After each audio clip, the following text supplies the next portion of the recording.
തിരുവനന്തപുരത്ത് പാൽക്കുളങ്ങരയിലെ രണ്ട് RSS കുടുംബങ്ങൾ മാനവസേവ മാധവസേവ എന്ന് പറഞ്ഞ് പിള്ളേരൊരുമിച്ച് ശാഖയിലും മറ്റുമൊക്കെ പോയിരുന്നു. BJP ആയി വളർന്നു. പ്രസ്ഥാനത്തിന് വേണ്ടി വോട്ട് പിടിക്കാനൊക്കെ രണ്ട് ചെറുപ്പക്കാരും രണ്ട് വീട്ടുകളിലെയും ചെറുപ്പക്കാർ ഉണ്ടായിരുന്നു. അതിലൊരു വീട്ടിലെ പയ്യൻ്റെ പേരാണ് പ്രദീപ്, മറ്റൊരു വീട്ടിലെ പയ്യൻ്റെ പേരാണ് വിശാഖ്. വിശാഖിനെ കഴിഞ്ഞ ദിവസം പ്രദീപ് അങ്ങ് വെട്ടിക്കൊന്നു. നിശ്ചലമായില്ലേ? എന്തു മാനവസേവ, എന്ത് മാധവസേവ, എന്ത് RSS, എന്ത് ശാഖ, എന്ത് BJP, എന്ത് വോട്ട് പിടിക്കൽ. രാഷ്ട്രീയത്തിനോ അതിനപ്പുറം അയൽക്കാരെന്ന സൗഹൃദത്തിനോ യാതൊരു ബന്ധുത്വവും കൽപ്പിക്കാതെയുള്ള അരും കൊല. ഈ പാർട്ടി ബന്ധം ഞാൻ പറഞ്ഞു, അതിനപ്പുറം ഇവർ തമ്മിൽ അടുത്ത രക്തബന്ധുക്കൾ കൂടിയാണ്. അച്ഛൻ വഴിയും അമ്മ വഴിയും ഒക്കെ ഇവർ ബന്ധുക്കളാണ്. ഇനി വിശാഖിൻ്റെ വീട് മുൻഭാഗത്തും പ്രദീപിൻ്റെ വീട് വിശാഖിൻ്റെ വീടിൻ്റെ പിൻഭാഗത്തുമാണ് സ്ഥിതി ചെയ്യുന്നത്. പ്രദീപിൻ്റെ വീട്ടിലേക്ക് വരാൻ മറ്റൊരു വഴിയുണ്ട്. എന്നാൽ വിശാഖിൻ്റെ വീടിൻ്റെ ചുറ്റുമതിൽ ഒരല്പം ഇടിച്ചു കൊടുത്താൽ റോഡിലേക്ക് ഇറങ്ങാൻ പ്രദീപിൻ്റെ വീട്ടുകാർക്ക് വഴി വളരെ ഈസിയാകും. അനായാസം റോഡിലേക്ക് ഇറങ്ങാൻ കഴിയും. അതുകൊണ്ട് പ്രദീപിൻ്റെ വീട്ടുകാർ വിശാഖിൻ്റെ അമ്മയോടും കുമാരി ശൈല എന്നാണ് അമ്മയുടെ പേര്, ആ അമ്മയോടും അതുപോലെ തന്നെ അവരുടെ സഹോദരി വിജയയോടുമൊക്കെ പറഞ്ഞിരുന്നു. പക്ഷെ അവരൊന്നും കേട്ടില്ല. പ്രദീപിൻ്റെ വീട്ടുകാർക്ക് അങ്ങനെ അടങ്ങാത്ത പകയായി വിശാഖിനോട്. വിശാഖ് ഒരു അന്തർമുഖനായ ചെറുപ്പക്കാരനാണ്, ആരോടും അധികം മിണ്ടാട്ടമൊന്നുമില്ല.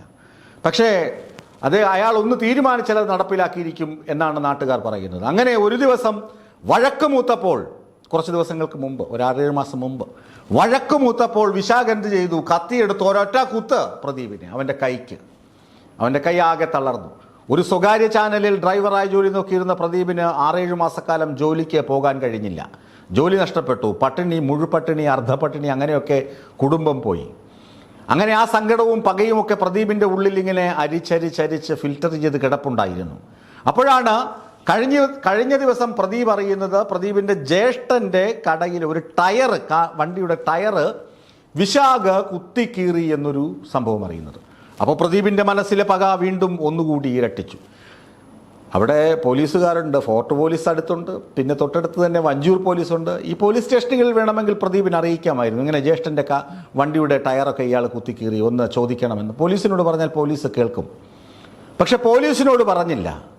പോലീസിനോട് പറഞ്ഞാൽ എന്താണ്? തന്നെ കുത്തിയിട്ടും വിശാഖ് ഇതാ പുറത്തിറങ്ങി നടക്കുന്നു. വിചാരണ തടവുകാരനായി അവിടെ നിന്ന് ജാമ്യം ലഭിച്ച് അയാൾ ഇതാ പുറത്തുണ്ട്. അയാളിപ്പോൾ മിത്ര ഡ്രൈ ക്ലീനിങ് സെൻറ്റർ നടത്തുകയാണ്. വീടുകളിൽ സ്ഥിരം കസ്റ്റമേഴ്സിൻ്റെ വീടുകളിൽ പോയി തുണിയും കുപ്പായവും ഒക്കെ എടുത്തുകൊണ്ടുവന്ന് അലക്കി തേച്ച് റെഡിയാക്കി കൊടുക്കുമ്പോൾ അതിന് കിട്ടുന്ന വരുമാനം കൊണ്ടാണ് അമ്മ കുമാരി ശൈലയും മകൻ വിശാഖും കഴിഞ്ഞു പോന്നിരുന്നത്. ഇക്കഴിഞ്ഞ ദിവസവും പ്രദീപിൻ്റെ വാശിയും വൈരാഗ്യമൊന്നും അറിയാതെ വിശാഖ ജോലിക്ക് പോയി. അമ്മയോട് പറഞ്ഞു, അമ്മയ്ക്ക് ഉച്ചയ്ക്കുള്ള ഭക്ഷണം ഞാൻ വാങ്ങിക്കൊണ്ടുവരാം.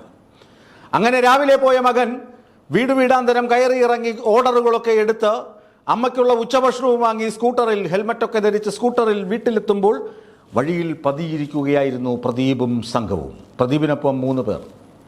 അവരെയും പോലീസ് പിടിച്ചിട്ടുണ്ട്. 3 കൂട്ടുകാരാണ്, 3 വെട്ടുകത്തികൾ.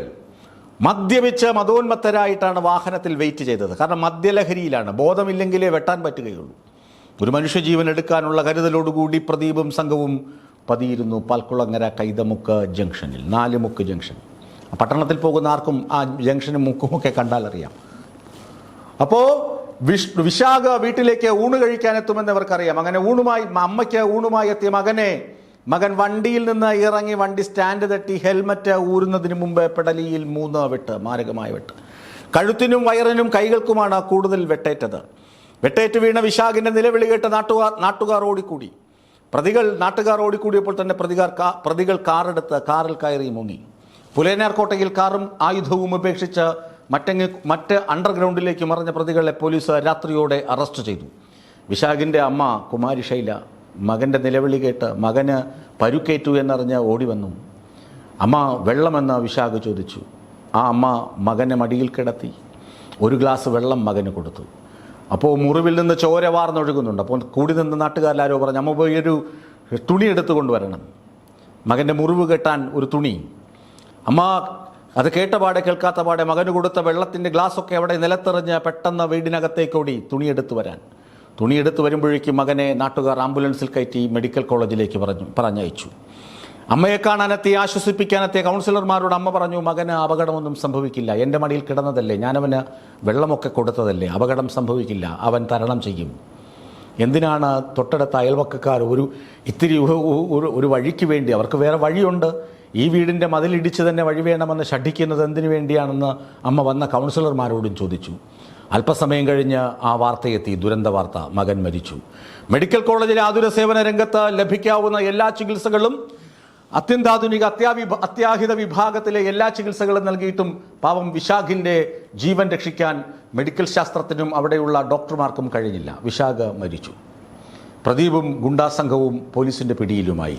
ആർക്കു വേണം വഴി? ഏതു വീട്ടിലേക്ക് പോകാനാണ് ഇനി പ്രദീപിന് വഴി വേണ്ടത്? അല്ല, പ്രദീപിൻ്റെ വഴി തടഞ്ഞ വിശാഖിന് ഇനി എങ്ങോട്ടാണ് പോകേണ്ടത്? നമ്മുടെ നാട്ടിൽ ചെറിയ ചെറിയ കാര്യങ്ങൾക്ക് പോലും ആയുധമെടുത്ത് പെരുമാറുന്ന യുവാക്കളും യുവതികളുമുള്ള ഈ നാട്ടിൽ ഒരു വലിയ ചിന്തയ്ക്കുള്ള വിഷയമാണ് ഒരു തരി മണ്ണിനു വേണ്ടി അയൽക്കാരനെ വെട്ടിക്കൊല്ലുന്ന കാഴ്ച. വലിയ വലിയ വലിയ വലിയ കഷ്ടമാണ് ഇത്തരം സംഭവങ്ങൾ കേരളത്തിൽ നടക്കുന്നത്.